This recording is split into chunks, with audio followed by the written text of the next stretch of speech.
Amor duradouro é aquele que aprende a conviver com graça e paciência. São dois elementos cruciais para que o amor seja resiliente em meio às crises, às dores e às fadigas que o mundo proporciona sobre nossas vidas. Hoje queremos falar basicamente sobre isso. Relacionamentos firmados no amor.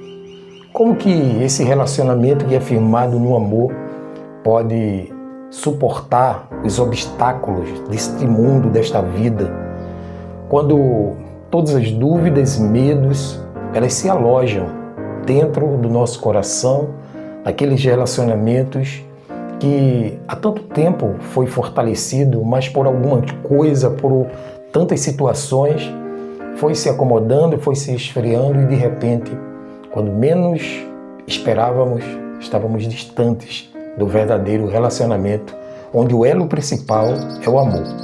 E quando falamos aqui em relacionamento, falamos um relacionamento com outra pessoa, dentro de um lar, falamos também de um relacionamento de amizade, falamos de um relacionamento espiritual com o próprio Deus, com o Espírito Santo, são vários relacionamentos.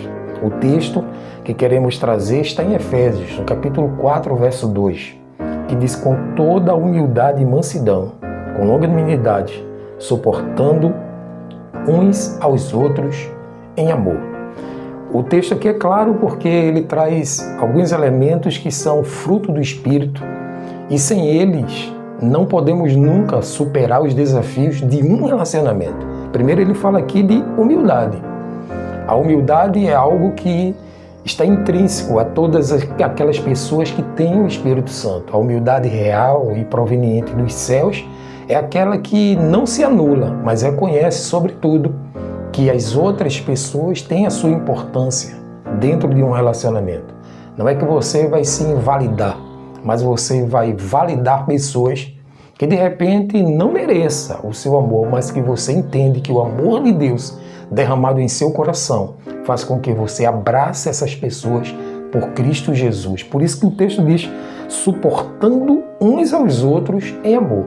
Então, isso quer dizer que o elo da perfeição, que é o amor, ele vai fazer com que todas as pessoas sejam ancoradas, não porque você quer ou porque ela mereça, mas porque, de fato, aquilo é importante para que seu relacionamento não seja quebrado, principalmente com o Pai Celestial, porque o nosso relacionamento vertical com Deus depende muito dos nossos relacionamentos horizontais que estamos vivendo aqui nessa terra.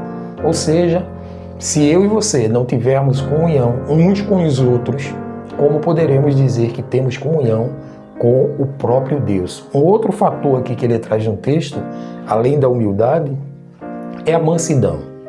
E note que o homem mais manso que existiu na terra, que era Moisés, ele foi um homem que agiu com aspereza em um momento diante de uma situação injusta e ele matou um egípcio por conta de um irmão judeu. Então, a mansidão não está estampada numa testa ou decodificada apenas no seu coração como sendo um emblema eterno, mas a mansidão precisa ser buscada diariamente. A mansidão precisa ser vivenciada diariamente.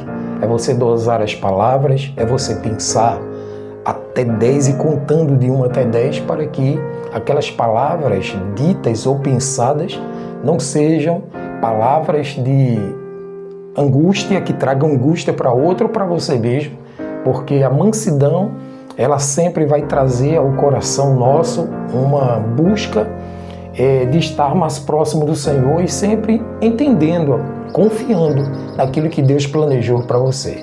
Ser manso e humilde de coração são características do Senhor Jesus. Lembre-se que Ele mesmo disse quando convidou todos a estarem com Ele: vinde a mim cansados e sobrecarregados, porque eu vos aliviarei. Tomai sobre vós o meu jugo e aprendei de mim, disse Jesus, porque sou manso e humilde de coração. Humildade e mansidão faz parte de todos os seguidores de Cristo.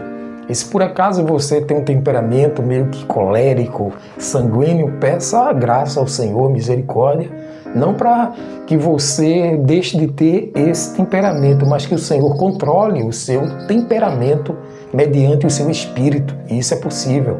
Inclusive tem até livros dizendo temperamentos controlados pelo Espírito Santo. E aqui nós precisamos entender que todos os dias, um dia de cada vez, lutamos e vencemos obstáculos em nossa vida, com humildade e com mansidão.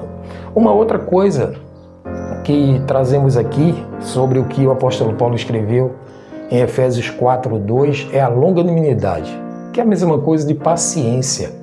O quanto que eu sou paciente com o outro, com a outra pessoa que está ali ao lado. Lembre-se que o texto que nós estamos tratando aqui, de Efésios 4:2, tem a ver com relacionamentos firmados no amor. Se o relacionamento é firmado no amor, não é pelo que o outro proporciona a você.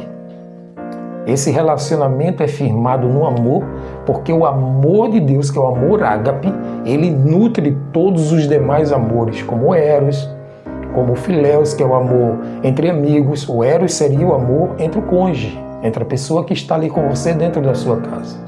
O amor principal e real é o amor ágape. Então a paciência, que é a longanimidade, precisa estar invadindo o nosso coração, a nossa mente e ocupando tudo que temos de melhor. Então que este dia seja um dia de amor na sua vida, que seus relacionamentos sejam nutridos e envolvidos pelo amor ágape, o amor de Deus, que traz acalento à nossa alma e traz sempre cuidado de viver para o nosso Deus num relacionamento tridimensional, com Deus, com o outro, mas também conosco mesmo. Que Deus te abençoe. Eu queria aqui refletir sobre 3 práticas que nós precisamos fazer para manter os relacionamentos amorosos em nossas vidas, com o terceiro cordão, a terceira dobra desses 2 elementos que estão juntos nesse relacionamento. A primeira prática é que nós precisamos, de fato, ter essa humildade em nossos relacionamentos. A humildade deve estar constantemente em nós. Reconheça que todos erram e que você também precisa da graça de Deus. Todos erram, todos são falhos, inclusive você e eu. Nós somos falhos e precisamos ser humildes para reconhecer que erramos e também que o outro também tem defeitos e falhas. O texto de Filipenses 2:3 é claro quando diz: nada façam com ambição egoísta ou com vaidade, mas humildemente considere os outros superiores a si mesmo. Em segundo lugar, seja paciente com as falhas dos outros. A paciência tem a ver com a longanimidade, lembra? Então, ser paciente com o outro é entender que o outro é falho e que você também um dia pode falhar com aquela outra pessoa. E assim como você foi benevolente a ela, se tiver o mesmo Espírito de Deus que tem em você, também será com você. O texto de 1 Coríntios 13:4 diz: o amor é paciente, o amor é bondoso, não inveja, não se vangloria, não se orgulha.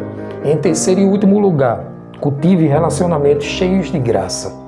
Relacionamentos cheios de graça significa viver com mansidão, com honestidade, com sinceridade um com o outro, abrindo o coração, mas sobretudo mostrando o amor de Deus que foi derramado sobre sua vida. A gente só pode entregar aquilo que de fato temos.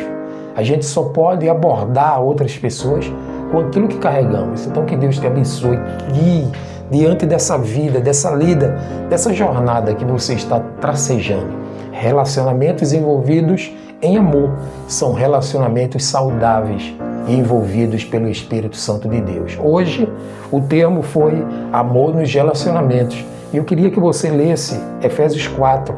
Você vai ler do versículo 1 ao versículo 16, que Deus tem algo muito forte a falar ao teu coração. Quero te convidar agora a orar comigo, pedir a graça e o favor de Deus sobre a nossa vida. Vamos juntos? Deus amado, poderoso, te pedimos em nome de Jesus que os nossos relacionamentos sejam ancorados pelo amor verdadeiro que é o amor ágape. Nos ajude em nossas fraquezas e nos dá sabedoria para conviver com todas as pessoas, suportando uns aos outros em amor, como disse Paulo em Efésios 4. Ó Deus, que este dia, que este momento seja invadido pelo Teu Espírito Santo, as nossas casas, os nossos corações, os nossos relacionamentos, e que Tua glória resplandeça no meio de nós. Assim te pedimos e te agradecemos em nome de Jesus. Amém.